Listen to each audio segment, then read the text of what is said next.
Fortunately for me, by the second game of the season, I got some grade changes. But there's an issue.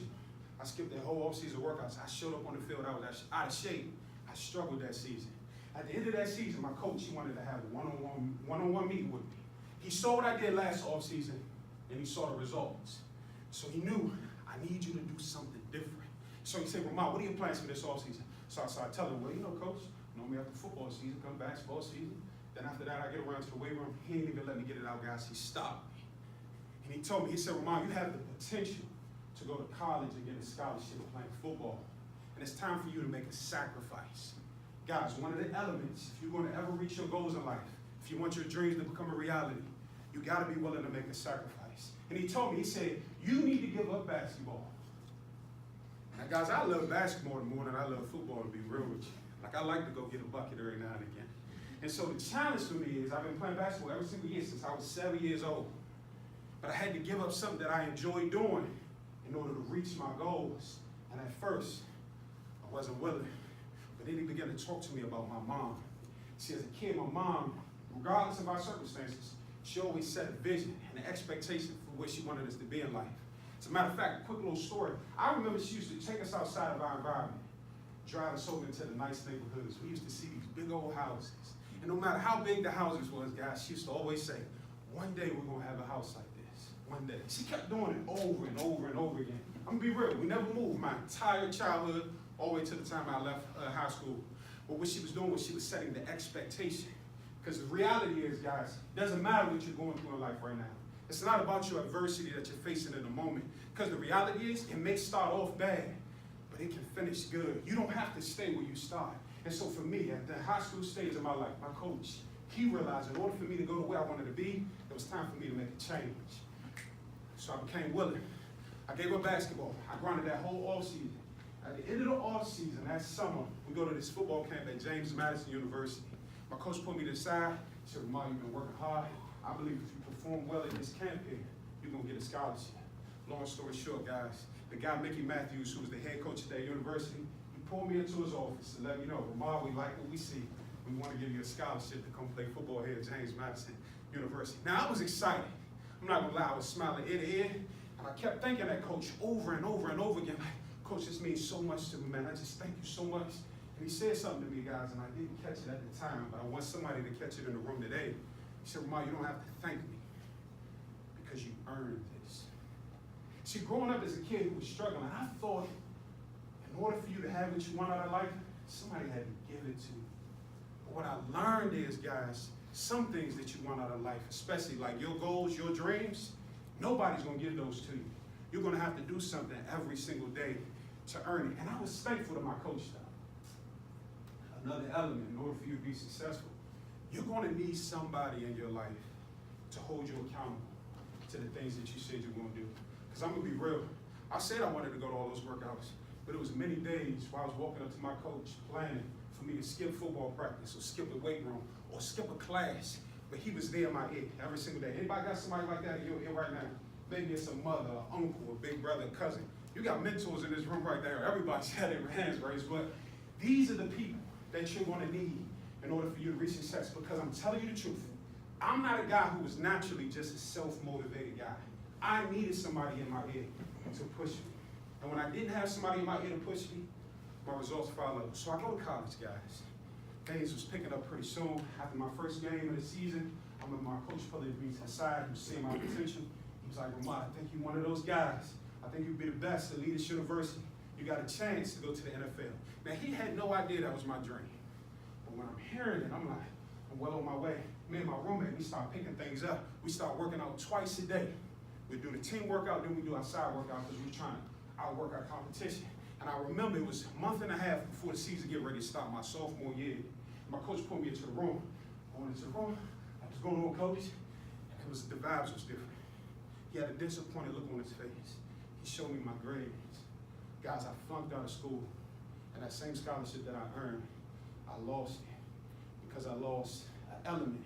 Guys, you're going to have to be consistent. It was not enough for me to just, get back to my original story about building that bookcase. That's what I'm talking about, guys. I was doing the things in middle school, doing the things in high school, and I got all the way up to college, but a piece was missing in my life. I cut off my mentorship with my high school coach. I cut off the guy who was holding me accountable. I cut off the guy who was in my ear every single day telling me the things that I needed to do. And it was left up to me. I slipped back into my old ways. That same old lazy Ramad, that same old irresponsible Ramad. Listen to me, guys. We challenge you in this room to have certain traits about yourself in order to be successful. But I'm going to be honest with you. If you're anything like me, you can't get there on your own. And so when I was all alone, like he was talking about being independent in college, I had coaches there, don't get me wrong. It's a whole lot of players. I had different professors, but it's a whole lot of students. But there's somebody personally involved in your life who really wants success for you, and they're willing to invest their time. And if you have that guy, guys, hold on to it, because that's going to be one of the pieces needed for you to finish what you started. And so I get there. I flunked out of school, lost my scholarship. I was banking everything on sports being the thing that would make my life have some type of meaning, some type of value, have some type of success.